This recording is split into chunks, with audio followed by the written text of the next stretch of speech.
Sa bisperas ng Pasko bukas, taas presyo sa mga produktong petrolyo ang sasalubong sa mga motorista. Base sa anunsyo ng ilang oil company, 1 peso and 45 centavos ang dagdag sa kada litro ng diesel. 50 centavos naman ang pagtaas sa gasolina. May 75 centavos din na price hike sa kerosene ayon sa Shell. Batay sa naunang forecast ng Oil Industry Management Bureau ng Energy Department, dahil ito sa pagpapatuloy na kaguluhan sa Middle East, pati na ang pagbawas sa produksyon ng mga oil-producing country. Ito ang GMA Regional TV News. Balita sa Luzon mula po sa GMA Regional TV, may mga serye ng lindol na naitala sa Hilagang Luzon, kaya pinapaalerto ang mga taga roon sa posibleng tsunami. Chris, ano na ang ginagawang hakbang ng gobyerno kaugnay rito? Connie, nagbaba ng direktiba ang Office of Civil Defense sa Ilocos Region, Cagayan Valley at Central Luzon para sa agarang paghanda sa posibleng tsunami. Kaugnayan ng halos 50 lindol na naitala ng PHIVOLCS sa dagat sa hilagang kanluran ng Santa Catalina, Ilocos Sur mula December 17 hanggang 20. May lakas ang mga yan mula magnitude 1.8 hanggang magnitude 5. Dumalang naman ang mga na-monitor na lindol sa mga sumunod na araw. Pero abiso ng PHIVOLCS, posibleng magtuloy-tuloyan o di kaya ay magdulot ng mas malakas na lindol at posibleng tsunami. Ayon sa OCD sa Ilocos Region, laging handa ang Tsunami Incident Command System at patuloy rin ang komunikasyon nila sa iba't ibang lokal na pamahalaan at mga ahensya ng gobyerno. Dito sa Dagupan City, nakipag-ugnayan na sa mga otoridad ang mga may-ari ng cottages sa Tondaligan Beach sa anumang insidente ng tsunami. Nakahanda na rin daw ang mga otoridad sa posibleng tsunami sa Cagayan. Bilang paghanda, alamin po kung may panganib ng tsunami sa inyong lugar. Alamin kung saan ang pinakamalapit na evacuation center at pinakamabilis na daan papunta rito. Makilahok sa mga pagsasanay at paghahanda ng komunidad sa baha. At ihanda ang Go Bag na naglalaman ng mga pangangailangan ng inyong pamilya. Patay naman ang isang senior citizen sa Santa Barbara dito sa Pangasinan matapos mabundol ng motorsiklo. Sa Lawag, Ilocos Norte naman, sugatan ng isang lalaki nang mabangga ng kulong-kulong. Ang mainit na balita hatid ni CJ Torida ng GMA Regional TV. Tumatawid ang lalaking iyan sa bypass road sa Lawag, Ilocos Norte. Maya-maya, biglang dumating ang isang kulong-kulong na mabilis ang takbo at nabangga ang biktima. Nagtamo siya ng sugat sa ulo at nabalian ng kaliwang paa. Agad siyang dinala sa ospital. Dinala naman sa tanggapan ng Lawag Police Traffic Division ang nakabanggang driver. Wala siyang pahayag. Sa Santa Barbara sa Pangasinan, patay ang isang senior citizen matapos mabundol ng motorsiklo. Naitakbo pa sa ospital ang 75 taong gulang na biktima pero binawian din ng buhay habang ginagamot dahil sa tinamong sugat sa ulo. Tatawid sana nga po. Hindi siguro napansin yung motor o kaya yung motor mabilis tumakbo. Talagang hindi naman sinadya yun. Walang may gustong sadyain yung aksidente. Ayon sa pulisya, hindi napansin ng nakabanggang rider ang biktima. Kompleto naman po siya ng may mga kuwan naman po siya, may helmet naman po siya, may reflectorized vest. However, syempre hindi natin alam kung bakit niya nabangga itong si Lolo and allegedly according sa kanya hindi talaga niya nakita. Ayon sa pulisya, hindi na sinampahan ng reklamo ang nakabanggang driver dahil handa umano magipag-areglo ang dalawang panig. CJ Torida ng GMA Regional TV, nagbabalita para sa GMA Integrated News.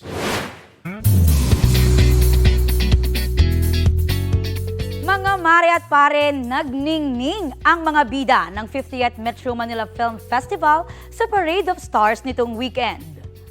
Marami ang nag-abang sa iba't ibang kalsada sa Maynila para sa mga float. Kabilang ang sa Green Bones. Inspired ang float sa ilang importanteng element sa pelikula. Kabilang ang Piitan sa San Fabian at ang Tree of Hope doon. All smiles naman sa pagkaway sa fans ang cast ng Green Bones sa pangunguna ni Dennis Trillo at Ruru Madrid. Kahapon, naghatid din ng saya at kilig si Dennis habang naglilibot sa ilang mall sa Cebu City para ipromote ang pelikula. Mainit naman ang pagtanggap sa kanya ng mga kapusong Cebuano. Good news para sa mga bibiyahe pa lang. Libre po ang toll sa ilang expressway sa Luzon sa mga piling oras ngayon pong holiday season.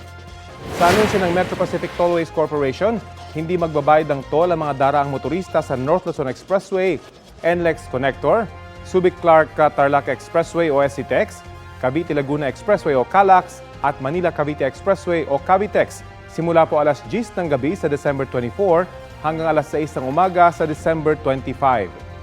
Ganyan din po ang oras para sa libreng toll na inanunsyo ng San Miguel Corporation para sa mga daraan naman sa South Luzon Expressway o SLEX, Southern Tagalog Artillery Road o Star Tollway, Skyway, NAIA Expressway at sa Tarlac, Pangasinan La Union Expressway o TPLEX.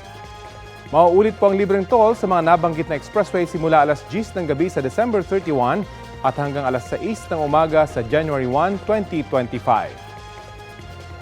Hindi raw ipapasa ng House Quad Committee ang resulta ng kanilang investigasyon sa drug war ni dating Pangulong Rodrigo Duterte sa International Criminal Court.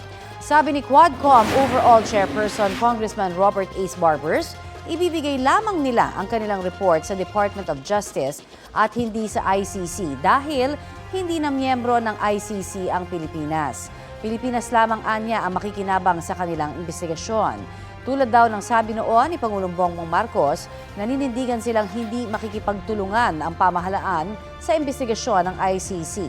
Kasunod ng pagtatapos ng kanilang mga pagdinig, inirekomenda ng komite na sampahan ang kaso sina dating Pangulong Duterte, mga senador na sina Bato de la Rosa at Bongo, pati ang ilang dating opisyal ng PNP dahil sa kanilang kinalaman umano sa drug war. Nauna nang sinabi ni de la Rosa na handa siyang harapin ang isasampang kaso laban sa kanya habang ipinauubayan naman ito sa Nigo sa korte. Sinisikap pa naming kunin ng panig si Duterte at iba pang pinakakasuhan. 2 araw bago ang Pasko, marami pa rin ang last-minute Christmas shopper sa Divisoria, Maynila.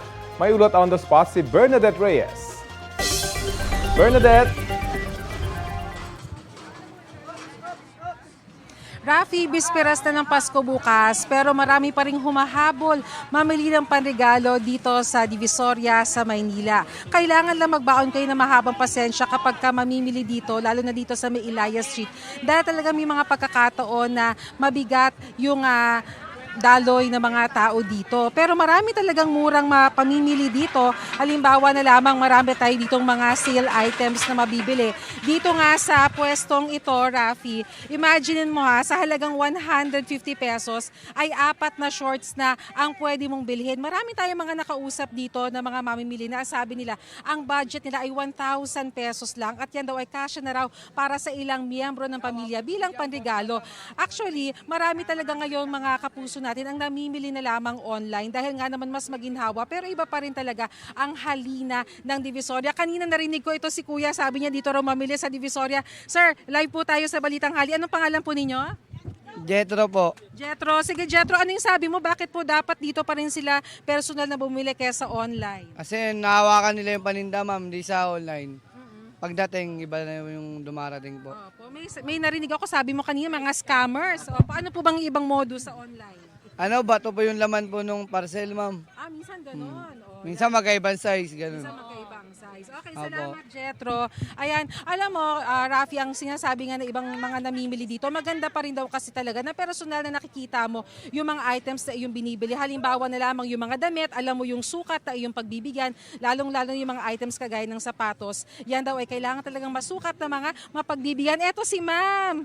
Ito po, wag po apoyo. Ito po, meron din kayo ibang mga damit po dito. Sige, ano pong kagandahan po ngayong panahon? Maraming mura. Maraming mura. Maraming mura. Hindi katulad pagka pag season talaga maraming bargain. Opo, maraming Opo, bargain. maraming bargain. Bargain na, nakakatawad pa po ba? O baka tapat na ang presyo? Tapat na po. Bargain na nga yun eh. Bargain na. Okay. Meron lang talagang bara. Tip nyo na lang po sa mga mamimili po dito. Mag-ingat na lang sa Mando. Oh. Oo, kasi dito maraming mura. Kaya lang mag-ingat tayo sa Mando. Okay, maraming salamat po. Ano Thank you pangalan po. niyo, Nay? Maricel po. Okay, thank you, Miss Maricel. So, ang payo ni Miss Maricel dito, at pati na rin ng iba natin mga nakakausap dito, na kapag kayo daw ay mamimili dito sa Divisoria, syempre, ingatang mabuti yung inyong mga personal items, lalong-lalo na yung mga mahahalagang items kagaya ng wallet at cellphone para maiwasan ang mga mandurukot. Samantala, Rafi, depende sa pwesto dito sa Ilaya Street, may ilang mga tindahan na 24 hours ng bukas, pero yung iba naman, nag-o-open as early as 8 a.m. at nagsasara naman usually mga 7 p.m. daw. Pero pwede silang mag-extend depende doon sa dami ng tao. Rafi? Maraming salamat, Bernadette Reyes.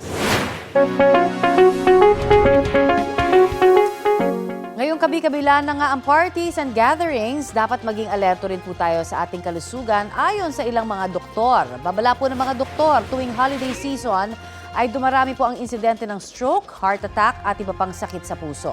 Dahil daw yan sa hindi maingat na pagkain, pag-inom ng alak at stress. Mas mataas daw ang risk ng stroke sa mga nakatatanda at may mga pre-existing condition. Ayon nga sa isang pag-aaral sa Norway, deadliest time of the year ang 3 araw pagkatapos ng Pasko. Para maging healthy ngayong holidays, iwasan ang sobrang pagkain at pag-inom at mag-exercise din. Kaugnay nga po ng mga handaan pati ang iba pang paraan ng pagdiriwang ng Pasko at Bagong Taon, kausapin natin si Department of Health spokesperson, Assistant Secretary Albert Domingo. Welcome po sa Balitang Hali. Magandang umaga, Connie. Maligayang Pasko sa lahat ng ating mga kapuso na nakikinig at nanonood. Advance Merry Christmas po sa inyo at ito na nga, no? Hindi na ho talaga naiiwasan ng iba na syempre pumunta sa mga handaan. At sabi nga ho ng ilan, minsan lang naman daw kasi sa isang taon to. Pero papaano ba matitiyak ko na hindi ito hahantong talaga sa tinatawag ng DOH na Holiday Heart Syndrome? Yes, Connie, no? So meron tayong madaling tandaan na paalala mula sa DOH para meron tayong Ligtas Christmas. Kapangalan ng aming kalihim, no? TED, T-E-D. Yung T ay tamang pagkain. Ano ba yung tamang pagkain? Umiwas tayo o bawasan natin yung mga pagkaing Pagkaing masarap, hindi naman masarap, pagkaing maalat, mataba at masyadong matamis. Yung tatlong mga bagay na yun ay hinahinay tayo. Pwede naman tumikim or tignan natin yung pinggang Pinoy. Kalahati ng plato ay prutas at gulay. Isang kapat lamang yung carbohydrates, kasama na yung pasta at yung kanin. Tapos yung isang kapat naman yung ating karne. Yung E, Connie, is ehersisyo. Galaw-galaw tayo para wag maagang pumanaw kasi ang daming kinakain, no? And yung D is disiplina sa katawan. Wag tayong uminom, lalo na kung tayo ay magmamaneho kasi banggaan ang mangyayari dyan. Alright, pero madali pong sabihin, sabi nga, di ba, na mag-ingat yung mga naka-maintenance na at may mga dati ng diagnosis. Pero paano naman yung may mga akala nila, ang lusog-lusog pa nila, di ba? Siguro ang maganda gabayan niyo po sila kung ano yung mga early signs na maaaring sabihin natin na may kaugnayan na sa Holiday Heart Syndrome, gaya po ng stroke, yung mga nakakaramdam na ng, ito po, yung mga ibang senyales niyan. Yes. Sige, Connie, yung binabanggit natin na Holiday Heart Syndrome. So baka isipin ng ating mga kapuso na lahat ng tao nagkakaroon ng ganyan. Yun ay nangyayari kung tayo ay nagkakaroon ng sinasabing binge drinking, yung sobrang lasing na lasing. Dahil pag masyado mataas yung alcohol sa ating dugo, nagkakaproblema dun sa bahagi ng puso na nagsasabi kung paano yung tibok niya. Yun yung Holiday Heart Syndrome. So ang solusyon po dyan ay wag ho tayong uminom nga ng kahit na anong alcohol at ano yung mga simptomas. Kasi pag Holiday Heart Syndrome, usually yung mga symptoms na yan na parang may nararamdaman kang kakaiba na tibok ng puso mo pero hindi siya pag-ibig, Connie, ha? Oo Kakaibang naman. pagtibok to. Kasi baka may iba, inisip nila, ano to? Hindi, ito yung seryosong parang iba na mamawis, nanlalamig yung ating kamay, na maaari ring mga senyalis ng ibang bagay. Pag tayo ho ay nakaramdam ng chest pain, lalo na yung sobrang bigat na hindi natin mapaliwanag na unang pagkakataon natin maramdaman, ay tayo po ay medyo tumawag na ng tulong, no, at magpadala sa pinakamalapit na emergency room. Iba ho yun dun sa mga kirot-kirot na mag-aang lang pag sobrang bigat. Ibang usapan na yan. Okay. Pero maganda ho na banggit din ng pag-aaral nga sa Norway, no? 3 days after ng festivities, no, ng holiday season, nakakaramdam na ng katulad ng mga nabanggit nyo kanina. So, maaari ho ba, baka pwede nyo kaming mapayuhan. Anong po pwedeng gawin para makaiwas tayo sa mga nabanggit po na sakit? Yes, sabi nga nila, prevention is better than cure. Ang pag-iwas ay mas mabuti kaysa magpagamot. So pag tayo po ay kumakain, nabanggit na nga po natin na hinay-hinay po tayo dun sa mga maalat, matamis at mataba kasi yun ang senyales, yun ang mga pagkain na nagiging sanhi ng mga bagay nito. At yung pagkain natin, kapag naramdaman po natin na tayo ay busog na, huwag na nating sagad-sagarin. Kasi kung meron binge drinking, may binge eating. Nagkakaproblema naman po yun. Baka mabiliukan pa tayo kung nagkataon. Pero yung mga heart attack, yung mga stroke, yan din po ay maaaring mangyari, lalo na sa mga naka-maintenance. At kaugnay naman po sa mga paputok naman, no, na nanawagan po ang DOH, kasama na yung ibang ahensya ng gobyerno na iwasan din yung pagpapaputok. May mga naitala na ho ba kayong firecracker-related incidents naman?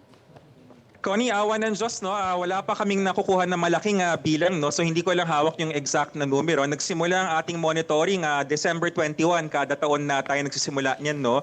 At tama ka, sa panahong ito, iwas paputok na tayo. Mas maganda talaga yung community fireworks. Lalo na sabi nga namin, panahon ng eleksyon ngayon, ay maganda magpakilala ang ating mga kapitan, mga mayor. Wala namang masama kung sila ay mag-organize ng community fireworks at sabayang manood ang komunidad. Mas ligtas, hindi ba? Ito ho, pahabol Yes. lamang. Dito ho sa mainit-init pang balita namin, hindi na raw po kailangan na magpresenta ng purchase booklet sa pag-avail daw ng senior citizen discount para sa mga gamot. Kailan ho ba ito simula? Yes, Connie, no, yan ang pamaskong handog ng Department of Health, no, ang ating kalihim Tutoro Erbosa sa ngalan ng ating Pangulong Marcos Jr. na yun pong dating kailangan na purchase booklet, yung patang sa ating mga lolo't lola na kalakip ng, usually may kasama yung reseta at saka yung kasamang ID. Napansin ho ng DOH na parang madalas naiiwanan or nawala. Tas dahil lang doon, hindi nabibigyan ng discount. Binasa po ng ating kalihim at ng mga abogado niya ang batas, hindi naman nakalagay sa batas na required yung purchase booklet. So para padaliin natin ang buhay ng ating mga mahal na lolo't lola, lalo na ngayong Pasko, immediate yung effect po yan. No? Sa mga nakikinig po ng farmasya, simple lang po ang gagawin. Wag na ho nating hanapin yung purchase booklet. At lahat po tayo, happy and merry ang Christmas. Okay, ano lang ang ipepresenta? Just so that hindi naman maabuso ito. Ay, oo nga. Maganda yan, Connie. Lilinawin natin, no? Ang kailangan nilang po natin is syempre yung kahit anong valid ID na makikita yung edad, yan ho ang ating hinahanap. Typically, yan yung senior citizens card or any national ID na may birthday. Okay. Tapos yun pong ating valid na reseta. Doon po sa reseta, baka sabihin ng mga pharmacy, paano na natin may malalaman kung nabigyan na o hindi? Simple lamang po yung ginagawa natin na kapag nakita natin doon sa may number sign, no, kung ilan yung dispensed, pwede nating lagyan ng line nito, tapos isulat na lang yung bilang na naiiwan na hindi pa na di-dispense. Okay, again, paglilinaw, sa senior citizen lamang po ito na ID, no? Hindi po ito para sa PWD? Yes. Tama yun, no? Maganda yan. Hindi to para sa PWD at meron pa hong isang booklet na ginagamit ang mga senior yung sa grocery. Hindi ho namin saklaw yun, no? Ang saklaw lang po ng DOH is yung booklet ng mga senior na ginagamit sa gamot. Hindi po to covered yung mga PWD. Ibang usapan pa po yun. Okay, effective immediately na ito. Marami pong salamat, DOH spokesperson ASEC Albert Domingo. Merry Christmas! Merry Christmas!